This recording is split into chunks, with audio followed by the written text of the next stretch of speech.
大家好，我是彼得。大家好，我是苏苏，欢迎来到 Down to Earth Chinese。今天我们要来聊聊中文名如何取名字，相信是大家在学习任何一门语言最开始一定会碰到的问题。当然，不论你是刚刚开始学习中文，还是已经学了一段时间，已经有了自己的中文名，你要知道。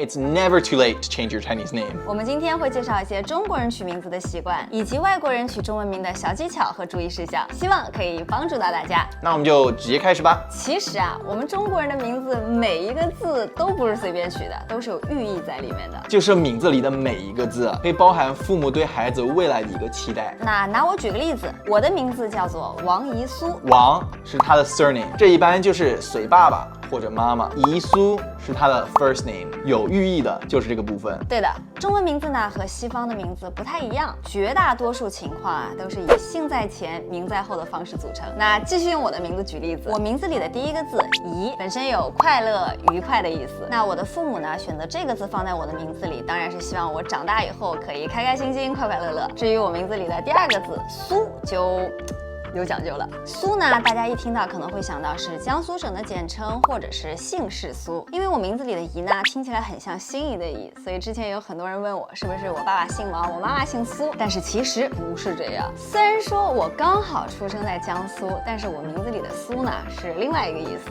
苏在我名字里的意思呢，还得说到繁体字。苏的繁体字呢是这样写的，上面是草字头，左边一个鱼，右边一个禾。那这个草字头很好理解啊，草。蔬菜、绿色植物，对吧？然后禾字呢，在中文里它是有大米的这个意思在的。然后鱼呢，就更简单了，就是鱼嘛，鱼肉。所以苏这个繁体字呢，你结合起来看，就是有菜、有米。还有鱼肉，那这个叫什么呢？连在一起它就是食无忧。所以啊，其实苏这个字呢，就是有我父母希望我长大以后衣食无忧、生活富足的意思。那你觉得你现在生活的富足吗？还可以啊，可以随时想吃鱼就吃鱼。那我的杰以德呢？你要是硬让我编这个杰字呢，你可以理解为杰出、人杰，就说明你会是一个杰出的人才。OK， sounds about right。然后德就是品德，那就包含有希望你长大品德高尚，非常好的一个人。就是吗？那礼呢？这个好像不是那么好编，因为正常我们中国人不会在名字里面放礼这个字儿，它好像没有什么特别美好的寓意。哦，不是，你不要显得很失落的样子，你这个名字是音译过来的，你有什么好纠结的呢？也确实啊。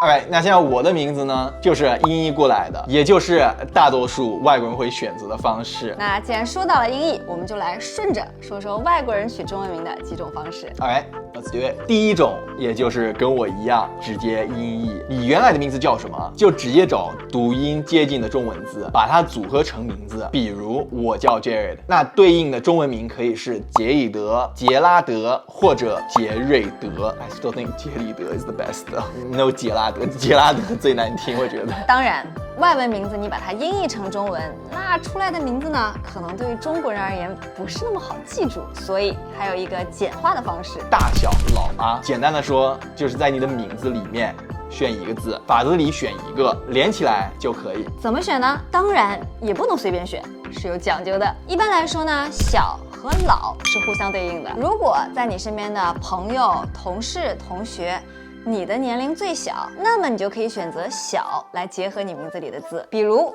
小杰。That's me。如果你身边人中年纪最大的，那么你就可以选老来结合你的名字，比如老杰。I think I prefer 小杰 a little bit better though。还好你没有叫我老王。小王。OK， 老杰啊。那如果你身边的人啊有大有小，有些呢也不确定年龄，不好以年龄去判断，你就可以选择啊，比如说阿杰或者阿德，这个呢是一个在任何场景都行得通的名字。I prefer 阿德。其实还是有挺多人会叫我阿德的，因为你自己给自己的微信名改为阿德啊。我觉得阿德就比较好记住。阿杰也 OK 啊，但是我就还是更 prefer 阿德。可是阿杰听起来更帅一点啊。是吗？那我还是阿杰吧。最后大字怎么选呢？一般来说啊，一些身材比较高大的朋友喜欢选这个字。当然，男生女生都可以，比如大杰、大苏，有点奇怪。呀，我还是更喜欢小。对呀，我也感觉小的好像或者啊。但有些人他们喜欢叫大什么？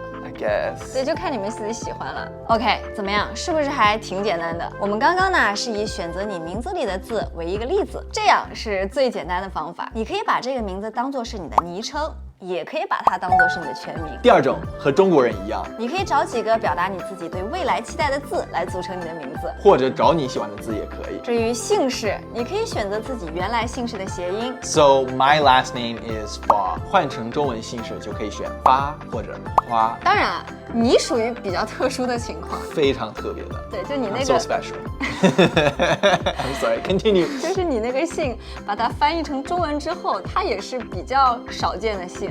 是的，像花就是木兰的那个姓，发这个姓我查了一下，也是非常少见的姓。我人生中啊，一个姓发的都没有见过呢。interesting. 你可以去认祖归宗。That's really funny. 我觉得可以。再举个例子，如果你姓 Jordan， 那你就可以选乔。如果你希望自己的名字更 local， 我觉得你可以找一个中国的常见姓氏，像赵钱孙李周吴郑王这8个呢是最常见的姓氏，或者你也可以从百家姓里面去选择，因为姓氏呢一般不会包含特殊含义，所以你只要选择你喜欢的就好。不过你还是要注意你的姓和名连起来的意思，这点啊我们一会儿会详细再讲。那刚刚我们说到的大小老爱原则也适用于这里。你可以直接选择喜欢的汉字和法则来组成你的名字，比如你希望自己的未来可以发财，那么你就可以叫自己阿旺。旺。你这一旺让我感觉好像我给狗取了个名字。对。OK， 我们重新来啊！再随便举一个例子，比如说你很喜欢晴天，很喜欢阳光，那么你就可以叫自己阿阳。That sounds a bit better. 蛮好的呀，感觉挺好听起来就是个阳光男孩，有没有？第三种 special name， 如果你希望你自己有一个特别的名字，一般来说，如果你想要特别一点呢，你可以在你的名字里放一些不常见的汉字，比如，或者选一个复姓，也就是2个字的姓氏。因为复姓就算在中国人中也算是比较少的嘛，可选的呢也很多，像欧阳、司马、上官、公孙等等，还是有非常多的选择的。我感觉复姓其实就挺有中国风的，有一种古代的感觉。那如果说现在让你重新选一个你的姓氏，你可以选择复姓，你准备姓什么？我说实话，我应该不会变的。我就觉得我现在的名字挺好的，然后我感觉如果弄一个很 Chinese 的名字，我就感觉有点怪怪的，因为我毕竟还是外国人嘛。就是人名不符。Yeah， 但是 it's totally okay if you guys get a super Chinese name， 因为每个人的想法不一样。So yeah, don't worry about it. Alright， 起名字的3种方式我们基本上都说完了。接下来呢，我们来聊聊取名 tips。尽量避开取中国历史人物的名字。这个怎么说呢？如果说你的名字叫李白、杜甫、诸葛亮、曹操、嬴政、刘备，这个听起来可能确实是响当当的，那中国人一听肯定也不会忘记。但是啊，从中国人的角度去看，可能会感觉很奇怪。 It's like if Susu named herself Michael Jordan or Queen Elizabeth or Christopher Columbus. I know I'm just saying random famous people's names, but you get what I'm saying here. 因为我们中国人啊，取名字的话，不出意外，我们肯定是会避开这些历史人物的名字的，哪怕你同音不同字，那也比一模一样要好得多得多得多。怎么说呢？就毕竟这些人物，他们在历史上有点太成功了，太有名了。Yeah. 就如果说你叫这个名字，你很难去超越他们，就你会很难。你要想，如果说你给你的小孩子取了这个名字，他压力也会不会很大？对啊，因为你一开始就给他这么大的压力。对啊，肯定会啊，这小朋友肯定会给他起外号啊。确实，也不是说你不可以取这个名字，但是最好不要。因为啊，如果说你叫这个名字，那中国人可能会觉得 ，OK，你是个老外，你可能不太了解我们中国文化。OK， 我可以理解。But it's still a little weird. 注意名字中每个字连起来后的谐音，这一点啊，其实很多中国人的名字也会有这个问题，就是他们名字里的每个字看起来寓意都挺好的，但连起来之后会变得有一点尴尬。比如，如果你姓范，那千万不要叫范建或者范同，因为听起来像范建、范同。那如果说你姓杨，千万不要叫杨伟，因为杨伟 equals 阳痿 ，the tones are the exact same. 所以一定要注意你的名字里所有的字连起来的意思，包括和你的姓氏连起来，看有没有什么特别的意思。Or else you might have a very 特别的意思。不要取太长的名字。我们知道很多西方名字会比较长 ，like you have a first name, middle name, maybe a second middle name, last name, a lot of names. ，you know。但是取中文名的时候，不需要全部都翻译过来。一般常见的中文名呢，可能是2个字或者3个字，如果是复姓的话，可能就会有4个字，所以尽量控制在这个范围就好，不然名字就太长，别人也记不住了。还有时候可能会有一些特殊情况，可能要让你写名字，and if your name is really complicated, then you know。不好写，还有一些场景可能会需要用电脑去登记你的名字。那如果你的名字字数太长，可能会登记不下。也比如说像我弟弟，他是4个字的名字，然后就有一些情况写不下，那挺麻烦的呀。最方便的肯定是3个字以内，2个或者3个。OK， 学会了。当然，如果你真的非常喜欢长的名字，也可以根据我们之前的法则，大小老阿给自己准备一个 nickname， 这样也会方便一点。Ask for help。那如果说在取名字的过程中，你觉得有一些复杂，然后有很多不确定的，担心会踩坑什么的，那最好找一个中国朋友或者懂中文的人帮你确认一下，不用担心尴尬，别担心，你随时可以换。最后我们想说的就是不用担心，因为你可以随时更换你的中文名字，这点是我非常想说的。如果取的名字不合适，那就换一个吧，毕竟这又不是在你的护照上。其实不用压力特别大，你喜欢就好。So yeah, that's pretty much it。